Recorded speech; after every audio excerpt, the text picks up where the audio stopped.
Quando ouvimos o nome Satanás, quase automaticamente pensamos em um anjo rebelde, líder de demônios, inimigo declarado de Deus e governante do inferno.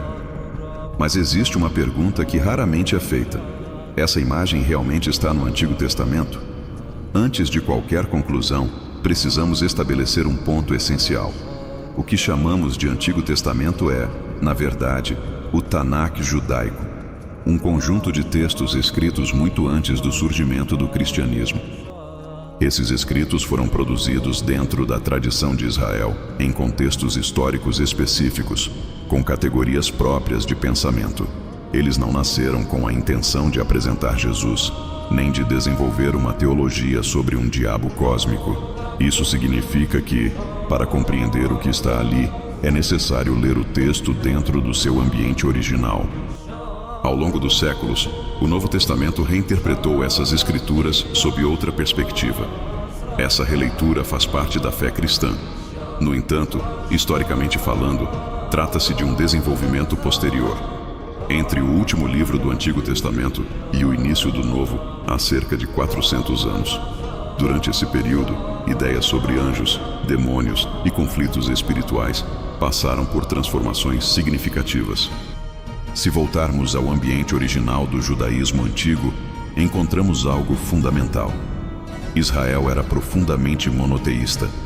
Não existia uma entidade cósmica rival de Deus. Não havia um antideus disputando poder no universo. O próprio texto bíblico reforça isso de forma explícita. Em livro de Isaías 45:7 lemos: Eu formo a luz e crio as trevas, faço a paz e crio o mal. Eu, o Senhor, faço todas essas coisas. Aqui não existe dualismo.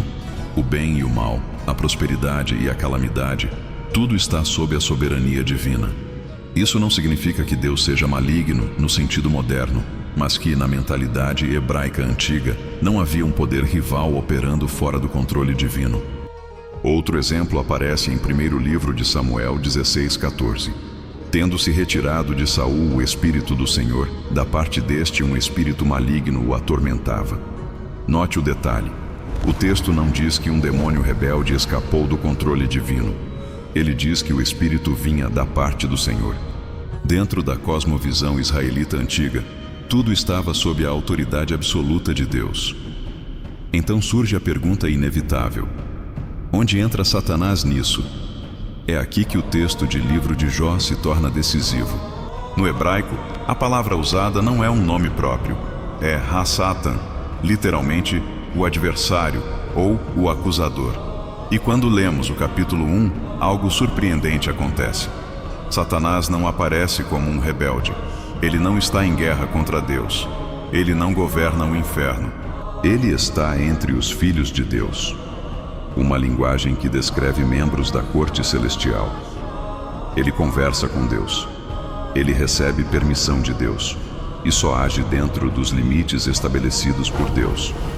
Ou seja, no texto original, Satanás funciona como uma espécie de promotor no tribunal divino, alguém que testa, acusa, questiona a fidelidade humana. Para o judaísmo antigo, isso não era um inimigo cósmico. Era parte da administração celestial. E isso muda completamente a imagem que muitos de nós herdamos. Se não havia um dualismo no judaísmo antigo, se Deus era soberano inclusive sobre calamidade e juízo, então de onde veio a ideia de um diabo como força independente do mal? É aqui que entramos no período intertestamentário. Aqueles cerca de 400 anos de transformações teológicas, influências culturais e desenvolvimento de novas interpretações. Mas antes de avançar, precisamos fazer uma pausa e refletir. Será que projetamos no Antigo Testamento uma teologia que só surgiu depois? Será que confundimos releitura cristã com intenção original do texto? Na parte 2, vamos analisar os textos onde Satanás aparece incitando Davi e comparar com versões mais antigas que atribuem a ação ao próprio Deus. Também vamos examinar os textos usados para sustentar a ideia da queda de Satanás. Será que eles realmente falam disso? Ou essa interpretação surgiu depois? Na próxima parte vamos abrir o texto e investigar. Porque talvez a pergunta não seja quem é Satanás, mas quando essa imagem começou a existir. Nos vemos em breve.